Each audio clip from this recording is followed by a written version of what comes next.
లూకాసు వార్త 23వ అధ్యాయం. అంతటా వారందరూ లేచి ఆయనను పిలాతు నొద్దకు తీసుకుని పోయి, ఇతడు మా జనమును తిరగబడ ప్రేరేపించుచు కైసరునకు పన్నియవద్దనియు తానే క్రీస్తను ఒక రాజుననియు చెప్పగా మేము వింటిమని ఆయన మీద నేరము మోపసాగిరి. పిలాతు నీవు యూదుల రాజువా అని ఆయనను అడుగగా, ఆయన నీవన్నట్టే అని అతనితో చెప్పాను.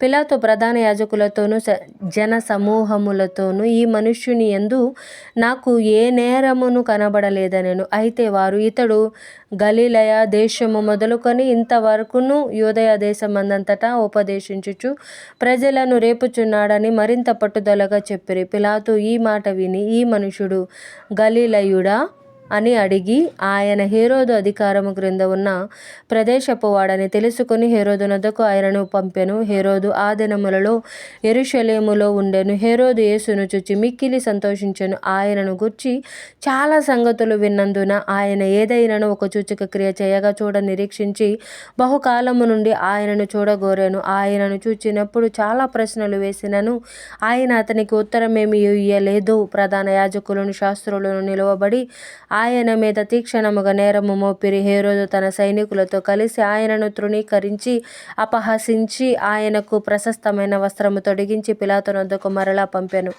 అంతకు ముందు హేరోదును పిలాతును ఒకనికొకడు శత్రువులయ్యుండి ఆ దినముననే ఒకనికొకడు మిత్రులైరి. అంతటా పిలాతు ప్రధాన యాజకులను, అధికారులను, ప్రజలను పిలిపించి, ప్రజలు తిరగబడునట్లు చేయుచున్నాడని మీరీ మనుష్యుని నా యొద్దకు తెచ్చితిరే. ఇదిగో నేను మీ ఎదుట ఇతనిని విమర్శింపగా మీరితని మీద మోపిన నేరములలో ఒకటైనను నాకు కనబడలేదు. హేరోదునకు కూడా కనబడలేదు. హేరోదు అతన్ని మా యొద్దకు తిరిగి పంపెను గదా. ఇదిగో మరణమునకు తగినదేదియూ ఇతడు చేయలేదు. కాబట్టి నేనితనిని శిక్షించి విడుదల చేయుదునని వారితో చెప్పగా, వారందరూ వీనిని చంపివేసి మాకు బరబ్బను విడుదల చేయుమని ఏకగ్రీవముగా కేకలు వేసిరి. వీడు పట్టణములో జరిగించిన యొక్క అల్లరి నిమిత్తమును నరహత్య నిమిత్తమును చెరసాలలో వేయబడినవాడు. పిలాతు యేసును విడుదల చేయగోరి వారితో తిరిగి మాటలాడినను వారు వీనిని సిలువ వేయము అని కేకలు వేసిరి. మూడవ మారు ఇతడు ఏ దుష్కార్యము చేసెను? ఇతని యందు మరణమునకు తగిన నేరమేమియూ నాకు అగపడలేదు గనుక ఇతన్ని శిక్షించి విడుదల చేతునని వారితో చెప్పాను. అయితే వారొకే పట్టుగా పెద్ద కేకలు వేసి వీనిని సిలువ వేయుమని అడుగగా వారి కేకలే గెలిచెను. కాగా వారడిగినట్టే జరగవలెనని పిలాతు తీర్పు తీర్చి అల్లరి నిమిత్తమును నరహత్య నిమిత్తమును చెరసాలలో వేయబడి యుండిన వానిని వారడిగినట్టు వారికి విడుదల చేసి యేసును వారికిష్టము వచ్చినట్లు చేయుటకు అప్పగించెను. వారు ఆయనను తీసుకొని పోవుచుండగా పల్లెటూరి నుండి వచ్చుచున్న కురేనీయుడైన సీమోనను ఒకని పట్టుకొని యేసు వెంట సిలువను మోయుటకు అతని మీద దానిని పెట్టిరి. గొప్ప జనసమూహమును ఆయనను గూర్చి రొమ్ము కొట్టుకొనుచు దుఃఖించుచున్న చాలా మంది స్త్రీలను ఆయనను వెంబడించిరి. యేసు వారి వైపు తిరిగి, యెరూషలేము కుమార్తెలారా, నా నిమిత్తము ఏడవకుడి, మీ నిమిత్తమును మీ పిల్లల నిమిత్తమును ఏడువుడి. ఇదిగో గొడ్రాండ్రును కనని గర్భములను పాలియని స్థానములను ధన్యములైనవని చెప్పు దినములు వచ్చుచున్నవి. అప్పుడు మా మీద పడుడని పర్వతములతోనూ మమ్ము కప్పుడని కొండలతోనూ జనులు చెప్పసాగుదురు. వారు పచ్చిమ్రానుకే ఇలాగు చేసిన ఎడల ఎండిన దానికేమి చేయుదురో అని చెప్పెను. మరి ఇద్దరు ఆయనతో కూడా చంపబడుటకు తేబడిరి. వారు నేరము చేసిన వారు కపాలమనబడిన స్థలమునకు వచ్చినప్పుడు అక్కడ కుడివైపున ఒకనిని ఎడమ వైపున ఒకనిని ఆ నేరస్తులను ఆయనతో కూడా సిలువ వేసిరి. యేసు, తండ్రి, వీరేమి చేయుచున్నారో వీరెరుగరు గనుక వీరిని క్షమించుమని చెప్పెను. వారు ఆయన వస్త్రములు పంచుకొనుటకై చీట్లు వేసిరి. ప్రజలు నిలవబడి చూచుచుండిరి. అధికారులను, వీడు ఇతరులను రక్షించెను, వీడు దేవుడు ఏర్పరచుకొనిన క్రీస్తు అయిన ఎడల తన్ను తాను కొనునని అపహసించిరి.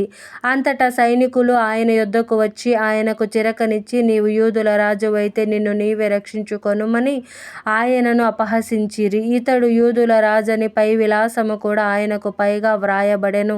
వ్రేలాడవేయబడిన ఆ నేరస్తులలో ఒకడు ఆయనను దూషించుచు, నీవు క్రీస్తువు గదా, నిన్ను నీవు రక్షించుకొనుము, మమ్మును కూడా రక్షించుమని చెప్పెను. అయితే రెండవ వాడు వానిని గద్దించి, నీవు అదే శిక్షా విధిలో ఉన్నావు గనుక దేవునికి భయపడవా? మనకైతే ఇది న్యాయమే. మనము చేసిన వాటికి తగిన ఫలము పొందుచున్నాము గాని ఈయన ఏ తప్పిదమును చేయలేదని చెప్పి ఆయనను చూచి, యేసు, నీవు నీ రాజ్యములోనికి వచ్చినప్పుడు నన్ను జ్ఞాపకము చేసుకొనుమనెను. అందుకాయన వానితో, నేడు నీవు నాతో కూడా పరదేశులో ఉందువని నిశ్చయముగా నీతో చెప్పుచున్నానెను. అప్పుడు రమారమి మధ్యాహ్నమాయెను. అది మొదలుకొని 3 గంటల వరకు ఆ దేశమంతటి మీద చీకటి కమ్మెను. సూర్యుడు అదృశ్యుడాయెను. గర్భాలయపు తెర నడిమికి చినిగెను.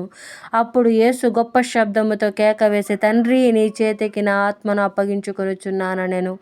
ఆయన ఇలాగు చెప్పి ప్రాణము విడిచెను. శతాధిపతి జరిగినది చూచి, ఈ మనుష్యుడు నిజముగా నీతిమంతుడై ఉండెనని చెప్పి దేవుని మహిమపరచెను. చూచుటకై కూడి వచ్చిన ప్రజలందరూ జరిగిన కార్యములు చూచి రొమ్ము కొట్టుకొనుచు తిరిగి వెళ్ళిరి. ఆయనకు నెలవైన వారందరూను గలిలయ నుండి ఆయనను వెంబడించిన స్త్రీలను దూరముగా నిలుచుండి వీటిని చూచుచుండిరి. అరిమతయియ అను యూదుల పట్టణపు సభ్యుడైన యోసేపు అను ఒకడుండెను. అతడు సజ్జనుడును నీతిమంతుడునై ఉండి వారి ఆలోచనకును వారు చేసిన పనికిని సమ్మతింపక దేవుని రాజ్యము కొరకు కనిపెట్టుచుండినవాడు.